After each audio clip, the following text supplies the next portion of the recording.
Aujourd'hui, j'ai envie de te partager 5 signes qui montrent que tu guéris des troubles du comportement alimentaire et qui n'ont absolument rien à voir avec le poids. Malheureusement, de nos jours, et ça je le vois très souvent avec des personnes que j'accompagne qui ont été hospitalisées ou qui ont été suivies par des diététiciennes, eh bien la guérison elle est très souvent basée sur le poids. Alors qu'en réalité le poids c'est un facteur parmi tant d'autres et en plus dans la tête d'une personne qui souffre de troubles alimentaires, ça prend une place démesurée.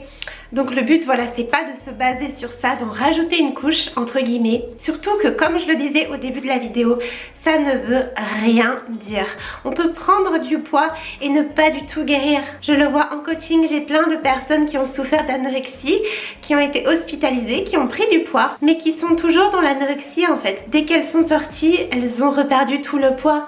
Ou d'autres personnes qui ont fait un suivi diététique avec un plan alimentaire, qui sont arrivées à un certain poids, mais malheureusement elles ne se sentent toujours pas bien dans leur tête et dans leur corps, elles font du yo-yo. Alors le premier signe que j'ai envie de partager et pas des moindres, c'est le fait de rire. Oui, le fait de rire. C'est le fait de se reconnecter à ses vraies sensations. Parce que souvent on se rend pas compte, mais dans un trouble alimentaire, on est en grand manque d'énergie. Notre corps fonctionne au ralenti, notre métabolisme fonctionne au ralenti. D'ailleurs, si tu veux savoir si ton métabolisme est rapide ou non, j'ai un petit quiz juste en dessous.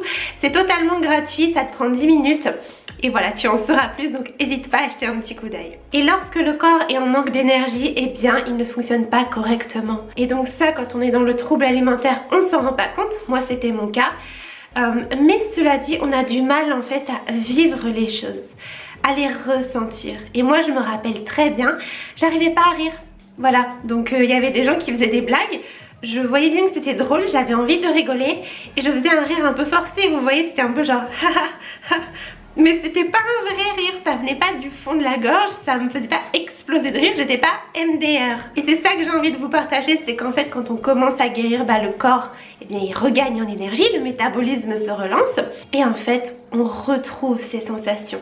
Ces vraies sensations. Et c'est vrai que j'ai pris le rire pour exemple parce que c'est ce qui me vient en premier lieu, mais c'est pareil pour le reste. Moi avant je pleurais jamais et quand j'ai commencé à guérir, je vous mettrai peut-être une vidéo, bon voilà c'est un petit peu compliqué pour moi de partager ça, mais je sais qu'en général ça résonne fort en vous donc je le fais.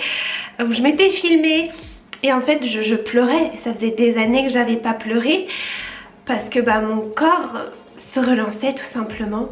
Et je redécouvrais ce que c'était qu'être triste, que c'était que de sentir les larmes couler sur mes joues. Et ça fait bizarre, oui c'est sûr, ça fait bizarre quand ça fait longtemps que ça ne nous est pas arrivé. Mais c'est un signe de guérison. Donc accueillez vos émotions, voyez-les comme des signes de vie et pas comme des choses à refouler, pas comme des choses mauvaises. Qu'il faut enfouir parce que c'est pas bien d'être triste, parce qu'il faut pas être en colère, parce qu'il faut pas trop rigoler. Non, la vie c'est ça, la vie c'est des émotions, donc accueillez vos émotions. Le deuxième signe qui est un petit peu lié au premier, c'est le fait d'être plus dans l'instant présent, de se sentir plus présent. Parce que quand on a un trouble alimentaire, le trouble alimentaire il prend toute votre énergie, que ce soit mentale ou physique, vraiment il n'y a que ça. C'est difficile de se concentrer, même sur des choses qu'on aime. Je vais vous prendre mon exemple. Quand j'ai commencé à tomber dans les troubles alimentaires, et moi j'adorais jouer aux jeux vidéo. Oui je sais, on dirait peut-être pas comme ça, mais j'étais une grande joueuse de jeux en ligne et j'adorais ça, vraiment. Et en fait, je commençais à ne plus trop aimer, j'arrivais plus à me concentrer, j'appréciais plus, j'arrivais plus à prendre du plaisir. Et je me suis dit, c'est peut-être moi, j'aime peut-être plus ça. Et en fait, rétrospectivement parlant, quand j'ai fait ce travail sur moi-même, je me suis rendu compte que c'était pile au moment où j'ai commencé à me restreindre. Au moment où justement mon corps avait moins d'énergie. Et du coup, j'arrivais moins à apprécier les choses, j'arrivais moins à être dans le moment présent. Et en fait le trouble alimentaire il est tellement puissant, il prend tellement toute votre énergie que c'est difficile d'être pleinement dans vos relations. Peut-être que vous ne vous en rendez pas compte, mais en réalité vous n'êtes pas pleinement vous n'êtes pas pleinement là parce que vous êtes tout le temps en train de penser à la nourriture, à comment compenser, à combien de calories, à est-ce que j'ai trop mangé, et vous n'êtes pas là. Vous n'êtes pas là pour pleinement écouter les autres, pour pleinement partager des moments avec vos proches. Réalisez à quel point le trouble alimentaire prend tout toute votre vie, prend toute votre énergie et que justement pour retrouver des bonnes relations avec les autres, il faut déjà vous autoriser à retrouver une bonne relation avec vous et à chasser ce trouble alimentaire, à le dégommer comme je dis à mes coachés, parce que moi vraiment c'est ce que je me disais de toute façon, tu sais quoi, tu sais pas quand tu vas le faire, tu sais pas comment, mais tu vas la dégommer cette maladie, tu vas tout dégommer. Et si toi aussi tu veux tout dégommer dans la transparence, dans la bienveillance, dans l'écoute, dans l'honnêteté, eh bien sache que j'ai un coaching qui s'appelle Savoure la vie. J'accompagne des personnes à se libérer des troubles alimentaires. Je suis là pour les soutenir.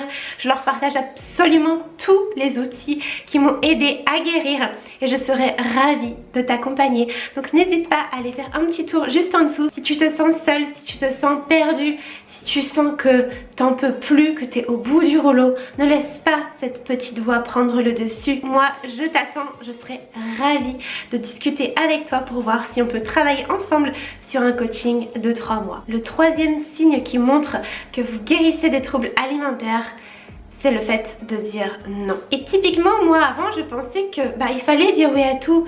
J'étais vraiment cette petite fille sage, je voulais être serviable en fait. Je voulais faire plaisir aux autres. Je me disais que si je disais non j'allais les blesser et forcément j'avais cette peur d'être rejetée aussi. Mais en réalité en disant oui à tout, eh bien je ne me respectais pas. Je ne respectais pas mon temps. Je ne respectais pas mon énergie. Et au final, qu'est-ce qui se passe quand on dit oui à tout? Eh bien les autres ils en profitent. Les autres, ils ne vous respectent pas, ils ne vous estiment pas. Pourquoi? Parce que vous-même, vous ne vous respectez pas, vous-même, vous ne vous estimez pas, vous-même, vous ne valorisez pas votre temps. Vous faites passer l'extérieur, les autres, avant vous. Et en réalité, il faut comprendre qu'en disant non aux autres, vous vous dites oui à vous. Et il n'y a rien de mal à se dire oui à soi, parce que tout part de soi. Si vous n'êtes pas bien avec vous-même, si vous ne prenez pas le temps d'apprendre à vous connaître, de faire ce travail d'introspection que je fais en profondeur en coaching, vous ne pourrez pas rayonner aux yeux des autres. Parce que si vous ne vous respectez pas vous-même, les autres ne vous respecteront pas. Donc c'est important d'apprendre à poser ses limites. Et il n'y a rien de mal à ça. Et vous verrez que dès que vous allez commencer à dire non, à poser vos limites, les autres vont plus vous estimer. Parce qu'ils vont se rendre compte que vous vous rendez compte de votre propre valeur. Ils vont se dire, ah ok, elle a des choses importantes à faire. Je suis pas sa priorité. Parce que c'est ça, si vous dites oui à tout, le jour où vous allez dire non, la personne en face, qu'est-ce qu'elle va dire? Elle va dire, oh mais t'abuses, franchement, j'en avais trop besoin, je comprends pas, d'habitude t'es toujours là, tu me laisses tomber. Vous allez culpabiliser, vous allez forcément dire oui encore une fois. Et imaginez à l'inverse quelqu'un qui dit non tout le temps. Alors je suis pas en train de dire qu'il faut dire non tout le temps, mais le jour où cette personne va dire oui, les autres en face vont pas du tout le voir pareil. Les autres vont dire, ah ouais super, merci, c'est trop sympa, je sais que d'habitude t'es overbooké, que voilà, t'as pas trop le temps, merci vraiment de prendre du temps pour moi, ça me touche que tu fasses ça pour moi. Vous voyez un petit peu la différence? Donc je sais que poser ses limites c'est pas facile, surtout quand parfois c'est des opportunités ou quand c'est sa propre famille, voilà, je le vois en coaching, mais pourtant c'est essentiel. C'est vraiment essentiel. Et si vous arrivez à vous dire oui plus souvent à vous et un petit peu plus non aux autres, c'est bon signe. Parce que quand vous vous dites oui à vous, vous pouvez prendre du temps pour vous. Comment voulez-vous guérir d'un trouble alimentaire si vous êtes tout le temps en train de dire oui aux autres alors que la priorité c'est vous, c'est votre santé, vous êtes en manque d'énergie, vous avez vraiment besoin de temps pour vous. Donc c'est vraiment pas le moment de se plier en 50 000 et d'aller satisfaire les besoins des autres. Donc oui, ça veut dire éloigner certaines personnes toxiques, même si c'est sa famille, même si c'est des amis de longue date, même si cette personne elle est super gentille ou quoi. Ça veut dire faire le tri, parce que l'environnement vraiment, ça joue énormément dans la guérison. Le quatrième signe que je voulais aborder avec vous et que j'adore, c'est le fait d'avoir du fun. Parce que oui, quand on a un trouble alimentaire, il n'y a pas de fun dans la vie. La vie, franchement, elle est naze. Désolée du mot, mais il n'y a que le sport, les calories, la fatigue, le froid, le fait de checker tout le temps son corps, le fait de se comparer, le fait de se dévaloriser. Et en réalité, il n'y a plus de place pour la vraie vie, c'est-à-dire rire et bien partager, voyager, découvrir, prendre du plaisir. Vous n'avez plus de place pour autre chose que le trouble alimentaire. Vous n'avez plus de place pour le sexe pour le plaisir, pour le cinéma, pour les sorties, pour les amis, pour les bowling, pour les films, pour la lecture, pour toutes les activités que vous voulez en fait et qui font partie de la vie. Et du coup quand vous guérissez, eh bien vous avez plus d'énergie et vous arrivez plus à vous concentrer sur autre chose. Justement parce que eh bien, la petite voix, donc le trouble alimentaire, prend moins de place dans votre esprit. Et c'est même un cercle vertueux parce que plus vous allez avoir du fun et moins ça va laisser de place eh bien, la petite voix, ce trouble alimentaire pour être là. Parce que justement votre esprit commencera petit à petit à se concentrer sur autre chose qui lui fait du bien. Et enfin le dernier point et pas des moindres, c'est le fait d'avoir de meilleures relations sociales, amicales, amoureuses. Et ça je trouve qu'on n'en parle pas assez, je pense que c'est pas assez connu en fait des personnes qui n'ont jamais souffert de troubles alimentaires et d'un sens c'est normal. Mais quand on a un trouble alimentaire déjà de 1 on n'est pas soi, voilà on n'a pas toutes nos capacités cognitives, notre personnalité est pas la même. Mais surtout le trouble alimentaire fait que eh bien on ment beaucoup. Voilà, on peut pas être authentique avec les gens qu'on aime. Moi je me souviens typiquement ma famille, je leur mentais. Alors que pour être honnête, je déteste mentir, c'est pas du tout aligné avec mes valeurs, aligné avec qui je suis. Mais à l'époque je me disais que j'avais pas le choix parce que je ne pouvais pas faire autrement. Je devais m'inventer des excuses pour ne pas aller les voir parce que ça rentrait pas dans mon planning alimentaire, parce qu'ils voulaient manger des choses que moi j'avais pas envie de manger. Pareil avec mes amis, combien de fois mes amis, mes collègues m'ont invité à faire des sorties et j'inventais des trucs. Je pense qu'au bout d'un moment ils s'en doutaient de toute façon. En plus moi avec mon anorexie ça se voyait fort que j'étais en sous-poids. Mais au-delà de ça on peut vraiment pas construire de belles relations. Pareil au niveau amoureux, moi je vous en ai jamais parlé mais j'ai quitté mon copain en fait parce que je ne pouvais plus lui donner ce qu'il voulait parce que j'étais vide, j'étais une coquille vide, je n'avais plus de désir sexuel.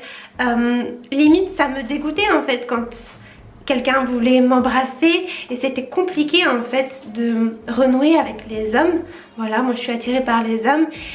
Et c'était compliqué parce que ça me dégoûtait, le sexe me dégoûtait parce qu'en fait j'avais pas une bonne relation avec mon corps tout simplement. Et donc c'était très compliqué parce que je me suis retrouvée toute seule avec mon trouble alimentaire. J'avais pas d'amis, je ne pouvais pas voir ma famille parce que je m'inventais tout un tas d'excuses liées à mon trouble alimentaire. Voilà, j'avais tout perdu en fait. Et qu'est-ce que j'avais gagné? Un corps, certes mince et encore il était maigre le mien, une santé mentale et physique déplorable et un vide en fait, j'étais vide. J'avais gagné du vide. Et je me souviens quand j'ai dit à ma mère que j'avais envie de revenir la voir, elle l'a pas cru au début. Elle m'a dit waouh, qu'est-ce qui se passe? Et c'est ça que j'ai envie de vous faire comprendre, c'est que guérir des troubles alimentaires, c'est pas juste retrouver une relation saine avec la nourriture, c'est revivre, renaître.